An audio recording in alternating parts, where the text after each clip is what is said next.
My name's Steve Mellon. I'm a journalist in Pittsburgh, Pennsylvania. I was up here several times a week at the beginning, talking to people who've been affected, learning about the community, learning about the effects of a toxic derailment. Ohio Valley Derailment Mutual Aid is a small organization dedicated to providing direct relief to those affected by the derailment. And these are people who've had health bills that they have trouble paying, people who have left their homes because they consider their homes toxic. You can imagine what it's like to be paying a mortgage on a house that you cannot live in. So we are trying to raise money to help people meet those financial needs. Once a month, we have a food drive.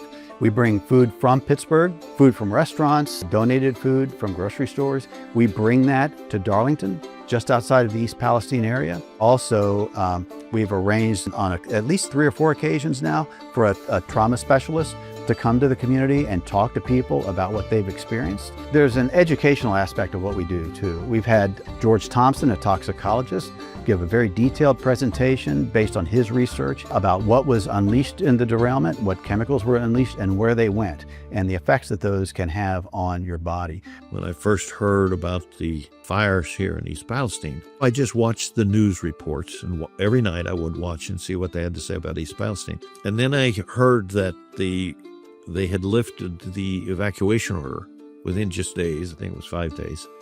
And then 2 weeks later, they had a town hall meeting and told all the people that everything was safe.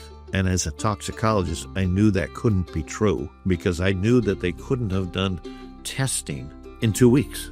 You can't do the work that fast. It takes weeks upon weeks or months to get those results back. I said, I can't believe that. I'm going to look into this.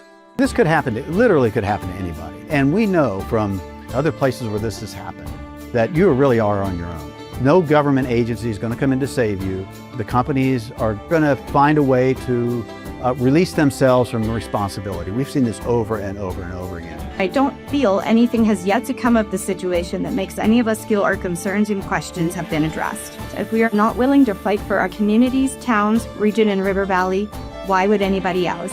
And one way you can show solidarity is by making a donation. $20, $50, $100, whatever you can afford to help people make their bills.